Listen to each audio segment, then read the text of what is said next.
Hello friends, welcome to Guruvighnas kitchen. ఇవాళ మనం చపాతీల్లోకి పూరీల్లోకి ఎంతో టేస్టీగా ఉండే ఆలు బఠానీ కుర్మా ఎలా ప్రిపేర్ చేసుకోవాలో చూద్దాం. ముందుగా ఒక ప్యాన్ పెట్టుకొని హీట్ అయిన తర్వాత అందులో కొద్దిగా ఆయిల్ వేసుకొని హీట్ అయ్యాక అందులో కొద్దిగా జీలకర్ర, కొంచెం ఆవాలు, కొద్దిగా ఉద్దిపప్పు వేసుకొని వేగిన తర్వాత కొన్ని కరివేపాకులు వేసి చిటపట్లాడాక సన్నగా కట్ చేసి పెట్టుకున్న ఆనియన్ అలాగే కొన్ని పచ్చిమిర్చీలు కూడా సన్నగా కట్ చేసుకొని వేసుకోవాలి.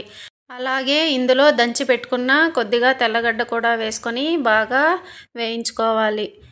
ఇలా వేయించుకున్న తర్వాత పచ్చి బఠానీలు కూడా ఒక కప్పు వేసుకొని బాగా వేయించుకోవాలి. ఇలా వేగుతున్నప్పుడు మనం కొద్దిగా సాల్ట్ అలాగే కొంచెం పసుపు కూడా వేసుకొని మూత పెట్టుకొని స్లో ఫ్లేమ్లో ఒక 10 నిమిషాల పాటు బాగా ఉడకబెట్టుకోవాలి.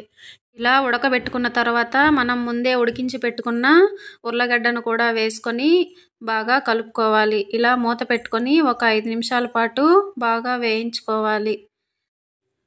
ఇలా ఉడుకుతున్నప్పుడే మనం మూత తీసుకొని అందులో మనకి ఎన్ని నీళ్ళు కావాలంటే అన్ని నీళ్లు పోసుకొని బాగా మళ్ళీ మూత పెట్టుకొని ఒక 5 నిమిషాల పాటు ఉడికించుకోవాలి. ఇది ఉడికేలోపు మనం ఒక కప్పులో 2 స్పూన్ల శనగపిండి వేసుకొని అందులో కొద్దిగా వాటర్ వేసుకొని ఉండలు లేకుండా బాగా మిక్స్ చేసుకోవాలి.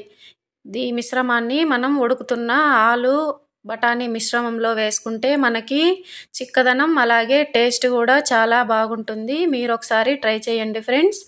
అలాగే ఇందులో టేస్ట్కి తగ్గట్టు సాల్ట్ కూడా వేసుకొని అలాగే కొద్దిగా గరం మసాలా వేసి కొంచెం కసూరి మేతిని ఇలా నలిపి వేసుకుంటే ఎంతో టేస్టీగా ఉంటుంది. ఇలా వేసుకున్న తర్వాత ఒకసారి అంతా మిక్స్ చేసుకొని ఒక 5 నిమిషాల పాటు ఉడికించుకోవాలి. ఇలా ఉడికిన తర్వాత చివరగా మనం కొత్తిమీర వేసుకుంటే మనకి ఎంతో టేస్టీగా ఉండే ఆలు బఠానీ కుర్మా రెడీ అయిపోతుంది. మీరు ఒకసారి ట్రై చేసి ఎలా ఉందో కమెంట్ చేయండి.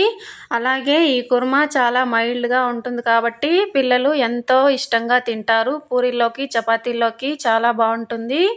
అలాగే మా ఛానల్ని సబ్స్క్రైబ్ చేసుకోవడం మర్చిపోకండి ఫ్రెండ్స్. అలాగే ఒక లైక్ చేయండి. Okay friends, thank you.